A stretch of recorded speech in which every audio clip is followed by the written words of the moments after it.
Hello, everybody. How's it going? My name is Nathaniel Gomez, and the book that I'm reviewing is Turn the Ship Around, a true story of turning followers into leaders by L. David Marquet. Okay, so basically, in the book, David, who was a Navy captain, he decided to use a leader model to lead.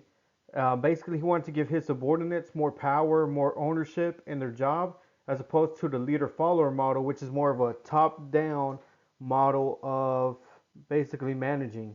So he decided to empower his subordinates more by giving them more power, more responsibility, as opposed to him being the end all be all for every decision made. In the book, David talks about his experience on the Will Rogers. The Will Rogers is a Navy vessel that he was a captain on. It was like the first time that he was a captain on a boat, and he wanted to implement the leader model, but he failed in doing so. And in doing so, he pretty much he learned a lot from that experience on the Will Rogers. So by the time he gets on the submarine, and he starts running the Santa Fe, which is the submarine that he's pretty much in charge of. When he got there, the Santa Fe pretty much had the lowest morale, the lowest reenlistment, and it was the laughing stock of the Navy. So from his failures, he learned a lot in what he did wrong in trying to establish the leader model. He originally tried to just hand over power without any structure, and then it ended up being a total failure. There was a lot of mistakes made, and in the end, he had to work harder instead of because he originally wanted to, you know, dictate some of the responsibility to other people to make his workload lesser. But in the end, because he didn't have a lot of structure or a lot of mechanisms in place to do that, it ended up being a failure whenever he was on the Will Rogers. So he learned from that experience, and by the time he gets on the Santa Fe, he really began to do a lot of things right that led to a lot of the successes that he had while he was on the Santa Fe. As I mentioned earlier, David, he pretty much had he decided to implement some mechanisms to help him out into developing the leader model because like as I said, when he was on the Will Rogers, that ended up being a pretty much a failure. He was very overworked, he was very tired, and his his subordinates really weren't happy. So by the time he gets transferred to the Santa Fe, he decided to implement certain mechanisms to help pretty much establish the leader model, which is the model that he wanted to do. The three mechanisms the three main mechanisms, like the three big ones that he talks in the book, is I intend to, take deliberate action, and don't brief, certify.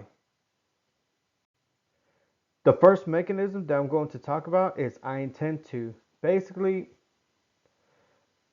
I intend to is him changing the language used on the ship so that the ownership of what it is that whatever action the officers were going to take were more thought of and were communicated a lot better, and it gave more ownership to the officers. So whenever they were doing something, they actually had ownership of whatever it is that they were going to do.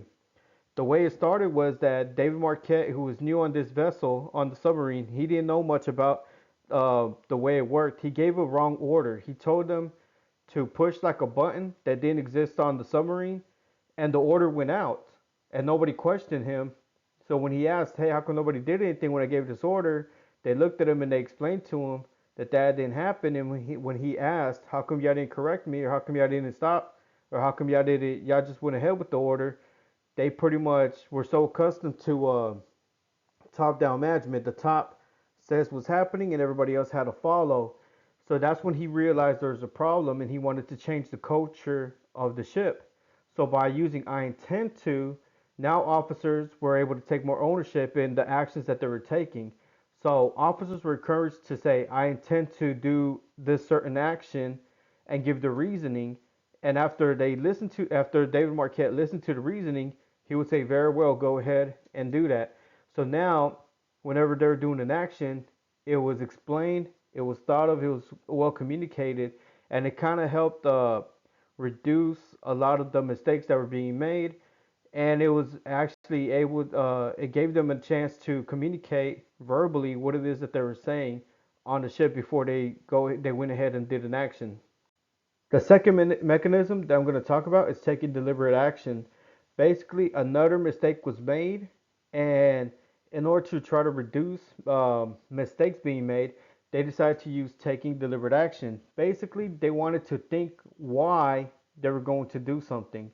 So after the subordinate made his mistake, taking deliberate action was implemented on the ship, and pretty much this allowed them to pause, vocalize, and gesture what they're going to do. This allowed adjacent operators to step in and correct mistakes. It also encouraged you to think about why you were going to do something.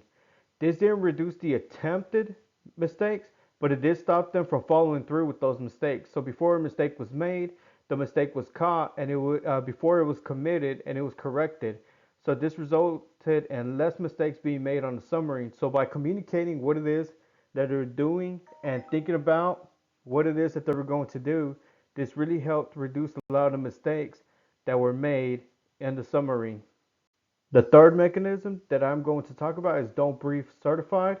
So after seeing how briefing his subordinates was very ineffective because most of the subordinates were tuning out the briefings that he was giving, the mechanism don't brief certified was put in place.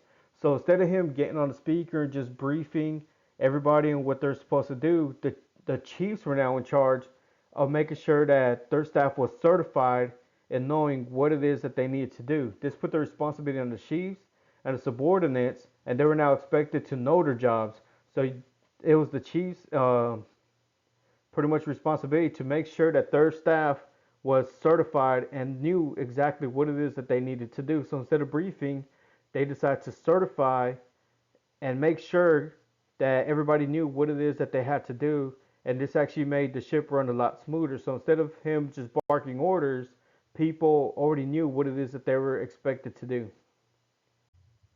Other mechanisms were also talked about in the book, like thinking out loud, encouraging a questioning attitude over blind obedience, begin with the end in mind, building trust and taking care of your people, specifying goals, not methods, and continually and consistently repeat the message for competence. A lot of these mechanisms are pretty much there to really help you guide your subordinates and really help them to achieve success. The way turnership around and leadership in organizations kind of tie into each other, I would say David's style of leadership is definitely an example of participative leadership. Specifically, I think he uses a lot of delegation, joint decision making, and consultation whenever he leads his subordinates on the submarine. And this actually led to higher decision making quality, higher acceptance by participation, higher satisfaction, and more development of subordinate decision making skills. In the book, he really highlights the fact that he was able to develop a lot of his subordinates and turn them into leaders in the Navy. So a lot of his subordinates did not stay in the position that they started off with. A lot of them were able to grow in the Navy and achieve higher success. And I think that is because of his style of leadership. My key takeaways from the book as they relate to my own professional experience, I definitely see David's style of leadership as something very positive, something that all leaders should really strive for. As a teacher, I was a lot happier whenever we were given ownership of our lesson plans. We were able to tailor that. We were able to communicate, think out loud and communicate and implement a lot of the mechanisms that were used in the book. Whenever I had a principal that had that style of leadership, I saw less turnover in the schools, and I saw more success for the teachers and for the students. I saw higher grades for everybody whenever uh, that style of leadership was in place. If you look at the headlines in Houston, HISD is definitely not following that. It's very much superintendent is dictating to teachers whatever it is that they had to do. They don't have any ownership in the lesson plans. They have to read the lesson plans kind of like a script. So they're not able to change the lesson plans to pretty much fit the students' needs. And because of that, you're seeing a lot of turnover. Over 600 teachers are quitting. You're seeing lawsuits left and right. And you're seeing just a lot of negative press and a lot of negativity coming out of HISD because of that. So I definitely think this style of leadership is really good. Um, I think I definitely recommend the book to everybody. And as a leader, I start to kind of implement a lot of the things that was talked about in the book. All right, thank you.